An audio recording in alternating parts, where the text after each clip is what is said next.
नमस्कार, मैं शहनवाज खान। आप सभी का संवाद एक्सप्रेस में स्वागत है। आज हम खास चर्चा करने वाले हैं छत्तीसगढ़ शासन के शिक्षा नीति पे।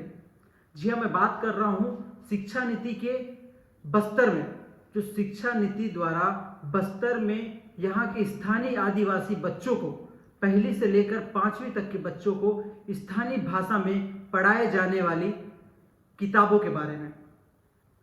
इस वक्त मैं आपको उन विशेष व्यक्ति से मिलाना चाहूंगा जिन्होंने बस्तर में दंतेवाड़ा गोंडी जो पुस्तक और जिस पुस्तक से यहाँ के बच्चे और उनको पढ़ाने वाले शिक्षक जो है जिससे शिक्षा ले रहे हैं उनसे।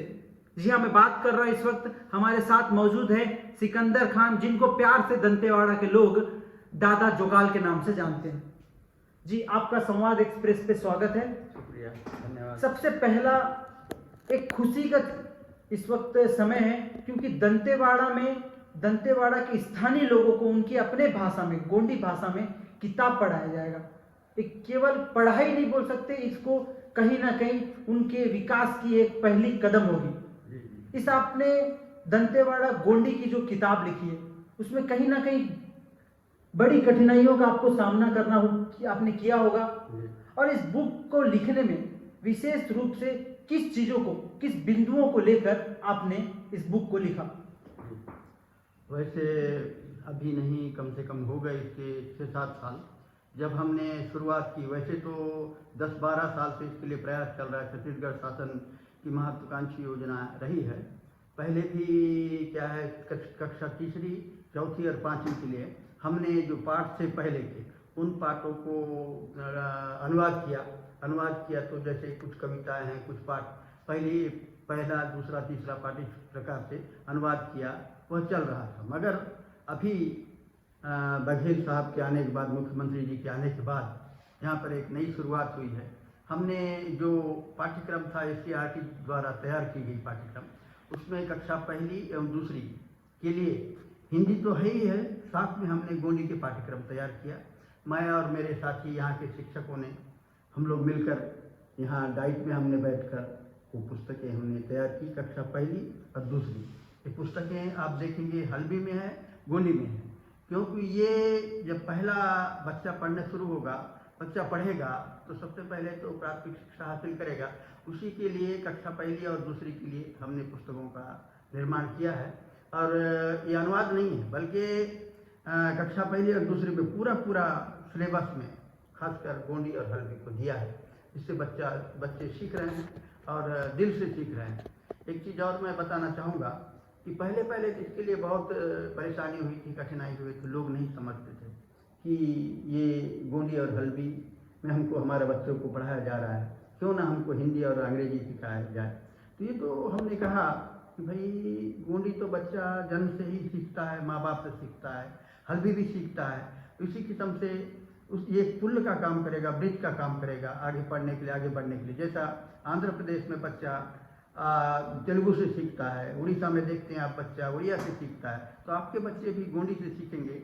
गोंडी उनका नींव होगा तो शिक्षा अच्छे से हासिल करेगा और अपनी बात भी दिल से अभिव्यक्त कर पाएगा। इसीलिए हमने छत्तीसगढ़ शासन का एक प्रयास रहा है, जिसमें हम लोगों ने मिलकर पाठ्यक्रम कक्षा 1ली और 2री के लिए तैयार किया है। वह इन 1-2 वर्षों से काफ़ी कारगर सिद्ध हो रहा है। जी बिल्कुल, लगातार इस क्षेत्र में आप रहे हैं और कहीं ना कहीं हल्बी और गोंडी माने तो बहुत कठिन भाषा बोली हो जाती है, फिर भी आपको कितना कठिन था इस गोंडी और गोंडी हल्बी में पुस्तक किताबें लिखना? क्योंकि आपने कहीं ना कहीं से तो गोंडी सीखा होगा, क्योंकि आप आदिवासी क्षेत्र से बिलोंग करते हैं।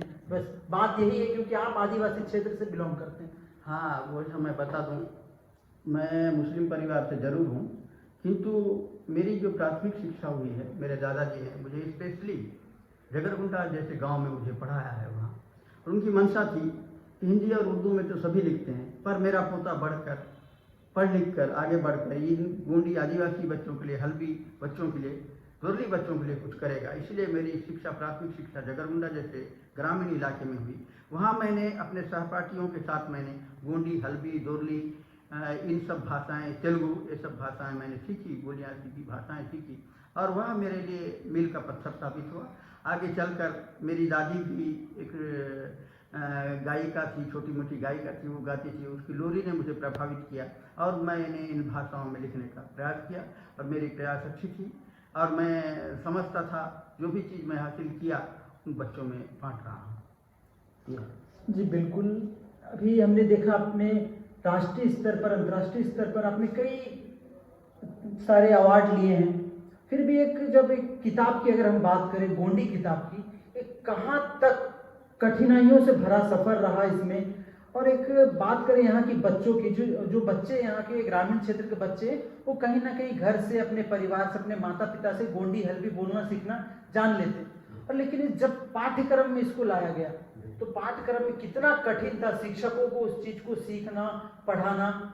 इसके बाद बच्चों में कहीं ना कहीं एक नया जोश आया है, तो कहाँ तक कठिन रहा, इसको कैसे सरल आपने किया? हाँ, इसके लिए मैंने सोचा, मुझे कई शिक्षकों ने कहा, जो कि यहाँ खासकर छत्तीसगढ़ में हिंदी भाषी शिक्षक होते हैं और उनकी भर्ती होती है जगरगुंडा जैसे ग्रामीण इलाके में, यहाँ के सुदूर ग्रामीण अंचलों में, तो वे तो सिर्फ हिंदी जानते हैं, गोंडी हल्बी नहीं जानते। इसीलिए वे जैसे ही आए, कुछ बच्चे अपने शिक्षकों से पूछा कि शिक्षक ने कहा कि तुम्हारा नाम क्या है, तो बच्चा वापस शिक्षक को बोलता था कि तुम्हारा नाम क्या है। ये कठिनाई परेशानियाँ होती रही और वो शिक्षक मुझसे कहते थे, सर आप इतना अच्छा गोंडी हल्बी जानते हैं, क्योंकि शिक्षक मुझसे मुखातिब थे, वो जानते थे कि सर गोंडी हल्बी जानते, क्योंकि मैं एपीसी के पद पर यहाँ पदस्थ हूँ, तो मैं खासकर प्रशिक्षण एपीसी, ट्रेनिंग एपीसी रहा पेडागॉजी का। तो मैंने कई शिक्षकों से मुलाकात की, इस बारे में चर्चा की, तो उन्होंने कहा सर हमारे लिए पुस्तक की नितांत आवश्यकता है जो सामान्य बोलचाल में हो, ताकि हम बच्चों से वार्तालाप करें, उनके अभिभावकों से वार्तालाप करें और उन समुदाय से वार्तालाप करें, ऐसी एक पुस्तक की आवश्यकता है।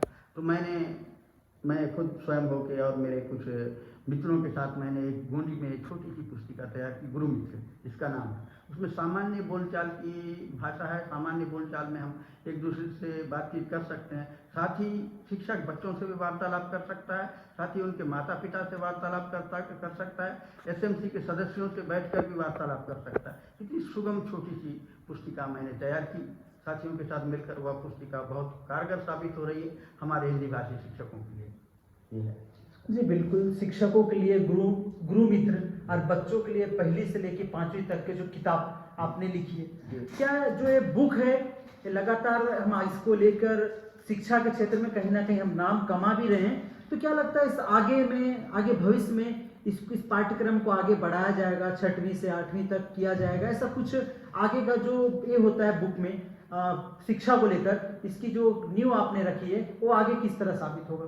अभी क्या है, हम जो मुख्य प्रयास कर रहे हैं वो पहली दूसरी के बच्चों के लिए, और तीसरी चौथी पाँचवीं के बच्चों को तो छोटी मोटी पाठ्यक्रम में छोटी मोटी पाठ हैं और कुछ कविताएं वगैरह हैं।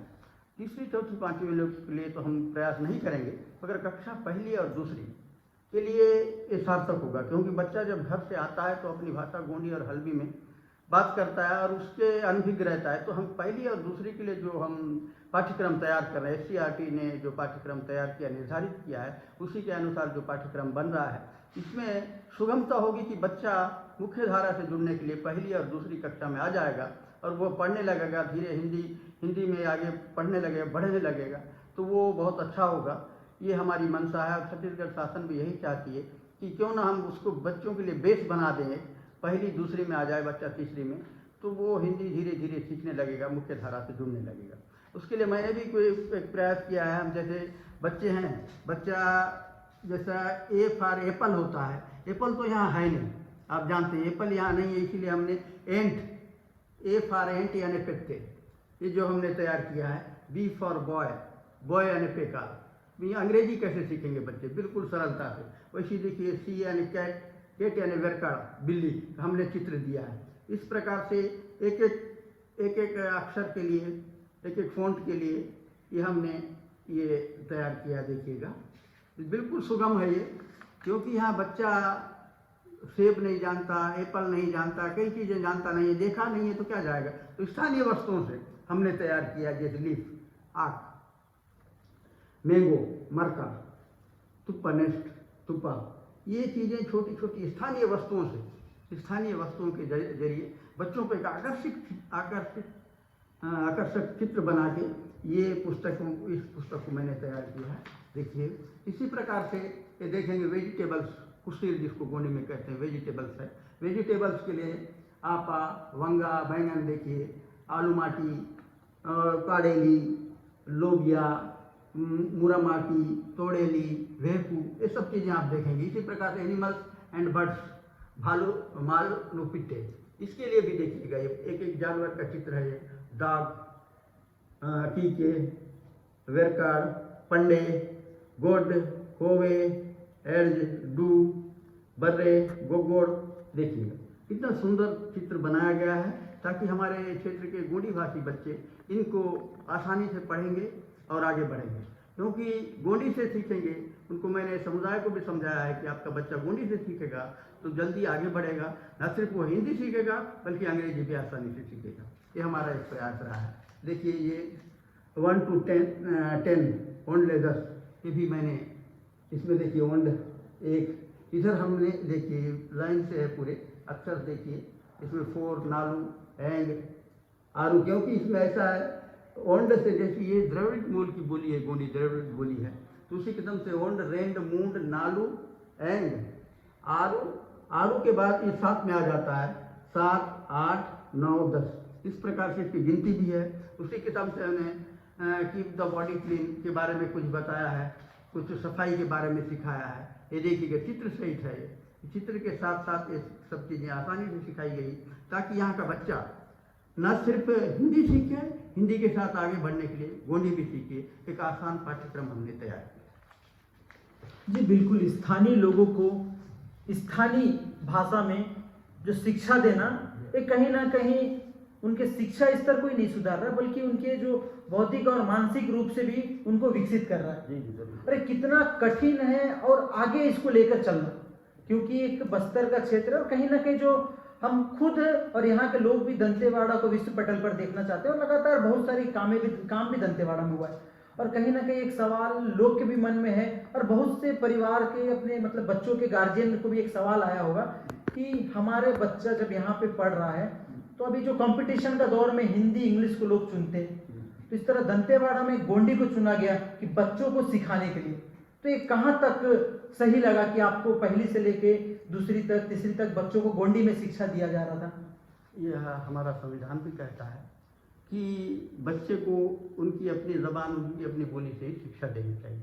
आप देखेंगे ना सिर्फ यहाँ भारत में, आप देखेंगे बच्चा अपनी ज़बान से सीखता है तो बहुत जल्दी सीखता है। इसी प्रकार से जब आप देखते हैं आंध्र प्रदेश का बच्चा तेलुगु से सीखता है, महाराष्ट्र का बच्चा मराठी से सीखता है, और इसी प्रकार से आप देखेंगे उड़ीसा का बच्चा उड़िया से सीखता है। तो क्यों ना ये बच्चे गोंडी से सीखें? यह प्रयास, इसको छत्तीसगढ़ शासन भी माना है, हमारा देश, हमारा संविधान भी जानता है कि उनकी बच्चों को मातृभाषा में शिक्षा देनी चाहिए। जो बच्चा जिस भाषा बोली का है उसी भाषा से शिक्षा देनी चाहिए ताकि वो बहुत आसान होगा, बच्चा पढ़ने के लिए आगे बढ़ेगा, उसका रास्ता प्रशस्त होगा। क्योंकि जैसे हम इसी चीज़ को, कई चीज़ें हैं देखिए देवनागरी में सिखाने के लिए भी एक मैं आप लोग को बताना चाहूँगा। हाँ, ये ज़रूर है कि पहले अभिभावक इसके खिलाफ करते थे, बोलते थे सर हमारा बच्चा हिंदी और इंग्लिश सीखना चाहिए, गोंडी क्यों सीखेगा, गोंडी से क्यों पढ़ाई होनी चाहिए? तो मैंने कहा उनसे क्यों नहीं भाई, बच्चा गोंडी से कहाँ सीख रहा है? गोंडी तो आपने, बच्चा जब जन्म लेता है माता पिता से ही गोंडी सीखता है, अपनी भाषा सीखता है, हल्बी सीखता है, घर से ही सीखता है, मगर उसको हम सिखाने की आवश्यकता क्या है? वो तो सीखा हुआ बच्चे को ही हम आगे बढ़ने के लिए उसको ब्रिज, पुल का काम हम कर रहे हैं। ये उनकी अपनी बोली से पढ़ेगा। जैसे आपको मैं समझा रहा हूँ, आंध्र प्रदेश का बच्चा तेलुगु से सीखता है, उड़ीसा का बच्चा उड़िया से सीखता है, कितना अच्छा पढ़ते हैं। ना कि बल्कि वो हिंदी सीखते हैं, अंग्रेजी सीखते हैं, अन्य भाषा बोलियाँ भी अपनी मातृबोली से सीखते हैं। तो इसमें बहुत आसानी होगी। अब देखिए ये एक उदाहरण आपको देना चाहता हूँ। ये अब हम देखते हैं साधारणतः आ से अनार पढ़ाया जाता है, अनार यहाँ है नहीं, इस क्षेत्र में अनार है ही नहीं। आप दंतेवाड़ा में देखेंगे कि अनार का पौधा यहाँ मिलता नहीं। कहीं उदाहरण देगा भी शिक्षक, कैसे देगा? तो हमने अर्तदा, आक्तदा, इक्ता, अर्थ रास्ता है, रास्ता जानता है बच्चा, आक पत्ता जानता है बच्चा, इक्ता इमली जानता है बच्चा, ईरू यहाँ महुआ के पेड़ हैं बहुतायत में और महुआ बीनते हैं। ये जीविका का साधन है, वनोपज है। इससे इसके माता पिता महुआ बीन कर उससे तोरा का तेल निकाल कर अब मैं उसे वनोपज को बेच कर अपनी जीविकोपार्जन का साधन बनाते हैं। ये उनके लिए बहुत कारगर है। इसीलिए मैंने आसपास की वस्तुओं से, आसपास के जंतु जानवरों से मैंने ये देवनागरी सीखने हेतु वर्णमाला गोंडी चार्ट तैयार किया है। ये बच्चों के लिए बहुत कारगर साबित हो रहा है और बच्चे पढ़ रहे हैं और उनके अभिभावक भी शिक्षा क्यों जरूरी है यह भी जानते हैं। शिक्षा इतनी आसानी से शिक्षा बच्चों को दिया जा रहा है तो भी माता पिता भी इन पुस्तकों से, कुछ अनपढ़ माता पिता हैं, असाक्षर माता पिता हैं, वो भी सीखने का प्रयास करते हैं। यह प्रयोग काफ़ी कारगर सफल हुआ है। जी बिल्कुल। इसके अलावा भी एक सवाल लगातार लोग आपसे भी किया करते होंगे कि आप इस क्षेत्र में रहकर गोंडी सीखे, हल्बी सीखे, तो लोग तो जानते ही हैं और लोग का एक मन में सवाल रहा है कि आपका नाम सिकंदर खान है और लोग आपको दादा जोकाल के नाम से जानते हैं। इस दादा जोकाल के पीछे की कहानी क्या है, इसे लोग जानना चाहते हैं। हाँ, कई बार सवाल उठता है। अब मैं वहाँ भी गया था राष्ट्रीय जनजातीय साहित्य महोत्सव में, वहाँ भी लोगों ने पूछा। इसकी बड़ी लंबी कहानी है। कहानी ये है कि मैं तो वैसे मुसलमान हूँ, सामान्य मुस्लिम परिवार से बिलोंग करता हूँ। तो मेरी दीक्षा प्राथमिक शिक्षा एक छोटे से गांव से हुई, जगरगुंडा से। क्योंकि मैं गोंडी से लिखता था, हिंदी से लिपि तो देवनागरी रही, गोंडी भाषा को भी मैंने देवनागरी लिपि में लिखना शुरू किया पहल। उसके बाद में इसके बाद में क्या हुआ, मैं अन्य रचनाएं भी लिखता था, जैसा हिंदी उर्दू में लिखता था, गज़ल लिखता था, शेर व शायरी लिखता था। क्योंकि मेरे दादाजी एक अच्छे साहित्यकार थे। वे अलीगढ़ यूनिवर्सिटी से पढ़ कर निकले थे, स्नातकोत्तर थे। वो अच्छे साहित्यकार थे। उनकी पोस्टिंग जगदलपुर में हुई थी। वे चाहते तो मुझे जगदलपुर या रायपुर, कोंटा मेरा जन्म स्थान है, वहाँ पढ़ा सकते थे। मगर उन्होंने मुझे गोंडी और हल्बी सीखने के लिए स्पेशली जगरगुंडा जैसे गांव का चयन किया। वहाँ मुझे जनपद प्राथमिक शाला जगरगुंडा में मेरी प्राथमिक शिक्षा हुई।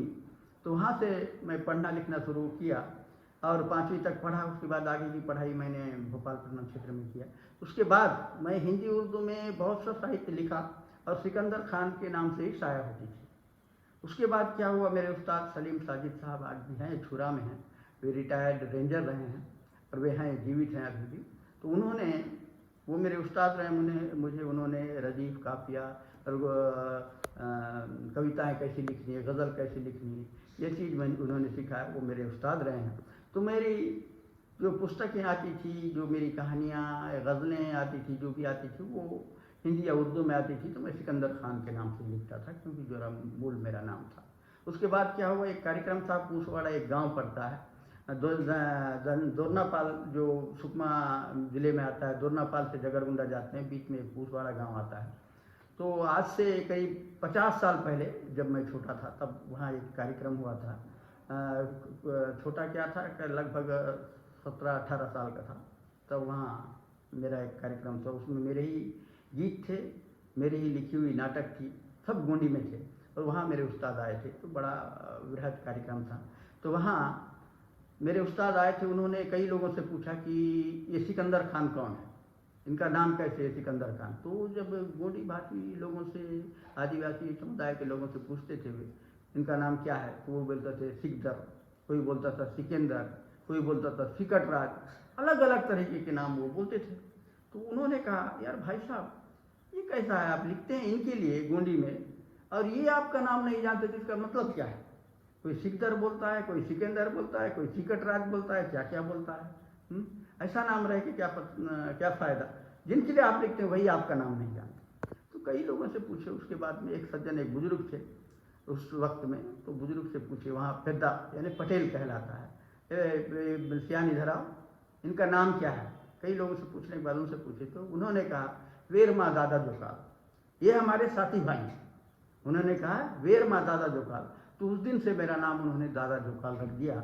वो नाम 50 साल हो गए, आज भी मुझे दादा जोकाल के ही नाम से जानते हैं। मेरे कलेक्टर, इतने कलेक्टर भी हो गए, उनके साथ मैंने काम किया। तो 50 साल से जो मेरा नाम दादा जोकाल हुआ, दादा जोकाल उन्होंने रखा, तो वही नाम चल रहा है। तखल्लुस मेरा दादा जोकाल है। चाहे मैं हिंदी में लिखता हूँ तो भी दादा जोकाल लिखता हूँ, उर्दू में लिखता हूँ तो भी दादा जोकाल लिखता हूँ, और गोंडी और हल्बी गोरली में लिखता हूँ तो भी दादा जोकाल लिखता हूँ। मैं तो वैसे 7 भाषा बोलियों में लिखता हूँ, तो सभी में मैं दादा जोकाल ही लिखता हूँ। मैंने कह दिया कि भाई आपको काम से मतलब है, मेरी रचनाएं अच्छी हों, चाहे वो दादा जोकाल के नाम से हो, सिकंदर खान के नाम से, नाम का क्या है, रचना में दम होनी चाहिए। तो लोगों ने स्वागत किया, बहुत अच्छी बात है। इस प्रकार से मेरा नाम दादा जोकाल पड़ा। जी बिल्कुल, रचनाएं में तो आपकी काबिले तारीफ आपकी पहली बहुत माशाल्लाह बहुत अच्छी रहती है। और बात करें आपकी जो मावा किताब के बारे में, जो आपने जो गोंडी में मावा किताब लिखा है और बच्चों को सिखाने के लिए अन्य भी किताबें आपने लिखी है, और जो इसके प्रकाशन प्रभात प्रकाशन रहे उसके उसमें आपने लिखा है किताब को, तो इसको और आगे कैसे बढ़ाया जाए इस क्षेत्र में बच्चों को इस शिक्षा से जोड़ने के लिए। कई बच्चे गांव में ऐसे हैं जो आज भी शिक्षा से कोसों दूर हैं, उनको वापस किस तरह शिक्षा से जोड़ने का प्रयास जो है किया जा रहा है? नहीं, अभी हमारे यहाँ बहुत पहले की अपेक्षा अभी गांव के बहुत सारे बच्चे रुचि ले रहे हैं पढ़ने में, उनके अभिभावक भी रुचि ले रहे हैं कहीं, क्योंकि यहाँ साक्षरता की क्लास कक्षाएँ विगत वर्षों में बहुत अच्छी तरीके से संचालित हुई हैं। यहाँ के जितने भी प्रशासनिक अधिकारी कलेक्टर्स आए हैं, या विशेष रूप से शिक्षा पर ध्यान दिए हैं, फोकस किए हैं, खासकर शिक्षा, बेरोजगारी, इस पर तो बहुत काम हुआ है, जिसकी वजह से ज़िला दिनों दिन तरक्की कर रहा है। हमने इसके लिए बहुत प्रयास किया। यहाँ के प्रशासन जितने भी कलेक्टर आए शिक्षा के प्रति ज़्यादा समर्पित रहे हैं। उन्हीं में से हमारे एक सीओ थे जो गौरव कुमार थे, उन्होंने इन पुस्तकों को विशेष रूप से छपवाने में बहुत मदद की है। ये पुस्तक हैं, प्रभात प्रकाशन से छपी हैं, ये देखिएगा, ये मावा किताब है। दूसरी पुस्तक मैंने शिक्षकों के लिए विशेष रूप से तैयार की है, यह पुस्तक गुरु मित्र है। इसमें मैंने हिंदी, इंग्लिश, हल्बी गोंडी का समावेश किया है।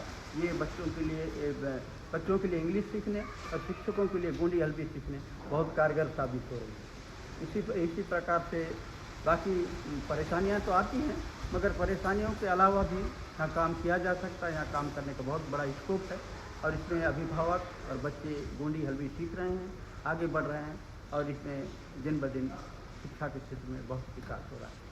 धन्यवाद। जी बिल्कुल, एक आपने अब तक 160 से ज़्यादा रचना की, आप 60 से ज़्यादा भाषाएं जानते हैं, तो एक कैसा ख्याल आया कि हम गोंडी को लेकर एक पुस्तक लिखे और उस पुस्तक को बस्तर के क्षेत्र में, दंतेवाड़ा के क्षेत्र में बच्चे को पढ़ाएं, और जो बुक है एक इस पुस्तक को भी दंतेवाड़ा क्षेत्र में पढ़ा जा रहा है, और इसके अलावा अन्य जो बीजापुर है, सुकमा है, बस्तर के जगदलपुर के कुछ क्षेत्र, इन जिलों में भी जो है बुक का प्रचार और प्रसार के साथ साथ शिक्षा भी दिया जाएगा इस बुक के माध्यम से। जरूर जरूर, क्योंकि जैसे मैंने पहले भी कहा था, मेरे दादाजी की मंशा थी कि हिंदी और उर्दू में तो सभी लिखते हैं, मगर इनके लिए कौन लिखेगा। इसी वजह से मुझे उन्होंने स्पेशल स्कूल में भर्ती कराया, दाखिला दिलाया था। वहीं मैंने सीखी ये भाषाएँ, ये बोलियाँ सीखी। तो मेरी मंशा थी कि सबसे पहले इनके लिए लिखूं, जिनके लिए कोई नहीं लिखता है। तो मैंने गोंडी में लिखने की शुरुआत की, और मेरे उस्ताद ने मुझे प्रोत्साहित भी किया। उस वक्त भी गोंडी की ज़रूरत थी, स्थानीय भाषा बोली की ज़रूरत थी, और आज भी है। और उन्होंने इसके लिए इन चुनौतियों के स्वीकार करते हुए मैंने इन भाषा बोलियों में पुस्तकें लिखी। ये पुस्तकें कक्षा पहली की गोंडी की और हल्बी की पुस्तकें न सिर्फ दंतेवाड़ा ज़िले में पढ़ाई जाती हैं, बल्कि इसको बीजापुर ज़िले में भी पढ़ाई जाती हैं, सुकमा ज़िले में भी पढ़ाई जाती हैं, संपूर्ण बस्तर ज़िले में पढ़ाई जाती है। किंतु नारायणपुर ज़िले की गोंडी थोड़ा यहाँ से फ़र्क है, इसीलिए वहाँ का सिलेबस कुछ अलग तरीके से बना है, वहाँ के स्थानीय लोगों को लेके बनाई गई है। यहाँ की गोंडी दंतेवाड़ा क्षेत्र की गोंडी स्पेशली यहाँ के शिक्षकों के जरिए, यहाँ के समुदाय के जरिए परामर्श लेके उनकी मंशा अनुरूप यहाँ तैयार की गई है। तो यहाँ की बोली यहाँ के लिए कारगर है, कमोबेश। उसी प्रकार से बस्तर ज़िले की गोंडी, खासकर बास्तानाथ क्षेत्र की गोंडी और दंतेवाड़ा की गोंडी मिलती जुलती है। ये पुस्तकें यहाँ की वहाँ की वही पढ़ाई जा रही हैं। तो मैं कहूँगा कि भाई बस्तर ज़िले में सिर्फ नारायणपुर क्षेत्र को और कांकेर क्षेत्र को छोड़कर बाकी बीजापुर, दंतेवाड़ा और सुकमा ज़िले की गोंडी करीब करीब एक ही है। इसीलिए ये पुस्तकें बनाई गई है। ये बच्चों के लिए बहुत ही उपयोगी है, न सिर्फ बच्चों के लिए, जो असाक्षर समुदाय के बड़े बुजुर्ग हैं, महिलाएं हैं, असाक्षर युवतियाँ हैं, उनके लिए भी बहुत कारगर होगी। क्योंकि बच्चा ऐसी पुस्तकें घर लेके जाता है, अपने सिलेबस की पुस्तकें घर लेके जाता है, तो असाक्षर माता पिता भी सीखना चाहते हैं। उनको लगता है कि हमारी भाषा में पुस्तकें हैं, तो भी वो भी आसानी से पढ़ लिख सकते हैं, और उनमें भी एक जिज्ञासा होती है कि हम आगे और बहुत कुछ सीखें। यही मेरा मंशा थी, जो आज कारगर हो रही। जी बिल्कुल, आपको बता दें, किसी भी चीज़ को सीखने की नींव बचपन से डाली जाती है, इसलिए यहाँ जो इस क्षेत्र में जो शिक्षा है उसे भी शुरुआती जड़ से जो पहली दूसरी से स्टार्ट हो रहा है उसी तरह से शिक्षा को उसी क्लास से शुरू किया जा रहा है। इसलिए क्योंकि जो बचपन की नींव होती है वो कुछ ज़्यादा सीखने में कारगर साबित होता है। इसलिए हम बात बता दें आपको, जो बस्तर में हम अपने सांस्कृतिक को, अपने आदिवासी बोली में जिस चीज़ को हम पढ़ रहे हैं उसे कहीं ना कहीं अपने संस्कृति को, अपने पूर्वजों के बलिदान को और अपने आने वाले पीढ़ी को और अपने बोली को नियंत्रण जारी रखने के लिए एक बहुत ही अच्छा ये प्लेटफॉर्म है कि हम स्कूलों में भी अब गोंडी से शिक्षा दे रहे हैं। आज के लिए हमारे साथ हम दादा जोकाल उर्फ सिकंदर खान हमारे साथ जुड़े हुए थे और बस्तर की गोंडी पुस्तक के ऊपर हम आज का खास चर्चा की। आज के लिए धन्यवाद।